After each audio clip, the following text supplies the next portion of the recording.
Alors, il serait intéressant d'enregistrer le document parce que le script qu'on va lancer, il va faire plein d'opérations. Et si jamais vous avez mis une mauvaise valeur de millimètres, que quand vous voyez le résultat, les blocs qui ont été créés, l'espace entre les blocs, ça vous plaît pas, c'est trop petit, c'est trop grand, ça va être assez compliqué de rétablir pour rejouer une deuxième fois le script avec une autre valeur.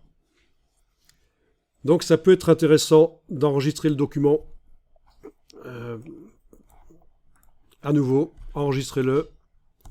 Voilà, on sait que, voilà, 236, on sait que si le script qu'on va jouer là donne un mauvais résultat, au lieu d'essayer d'annuler les dizaines d'opérations qu'il aura faites, on n'aura qu'à faire menu fichier version précédente et ça va nous recharger le fichier 236 tel qu'il sera sur le disque dur là.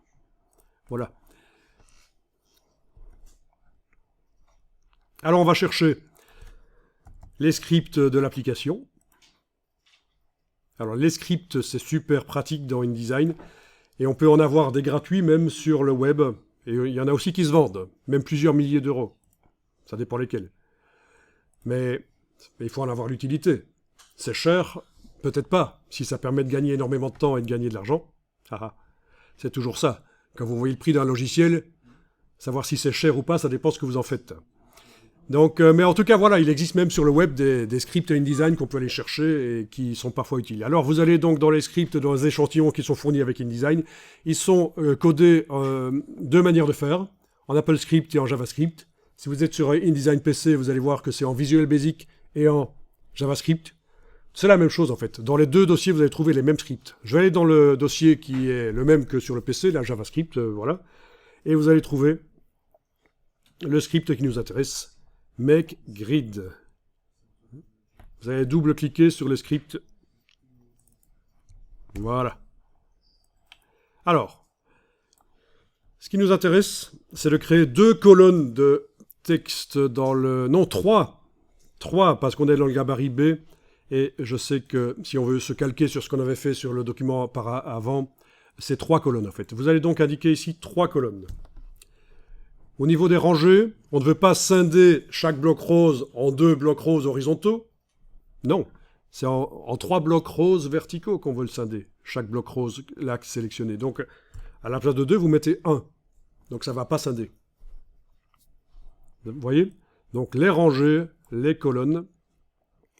Alors, au niveau de la valeur des gouttières de rangée, aucun intérêt, puisqu'on ne crée pas de rangée. Gouttière de colonne, vous allez pouvoir indiquer quelque chose comme 8 mm, ça me paraît bien, 8 mm. Le reste, on vous laisse comme ça, c'est coché. Je suppose que c'est comme ça chez vous aussi. Et vous cliquez sur OK, on va voir ce que ça donne. Bon, ils n'étaient pas sélectionnés, c'est malin. Donc je recommence.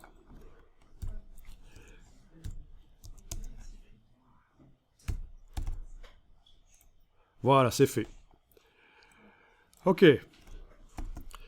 Voilà 3 colonnes. Donc c'est vraiment une grille de base qui nous servira à faire le document. Si vous avez oublié comment on fait, on va le faire ensemble, vous allez voir. C'est vraiment très pratique pour faire des documents qui ont un aspect valable, de démarrer d'une grille comme ça, plutôt que d'une page blanche où vous devez positionner des éléments. Bien. 8 mm, c'est l'espace qu'il y aura entre les colonnes de texte.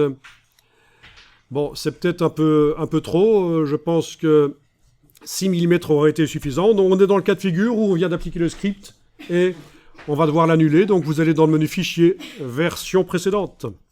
Menu fichier, version précédente. Version précédente. Et voilà. On resélectionne les blocs. On rejoue le script.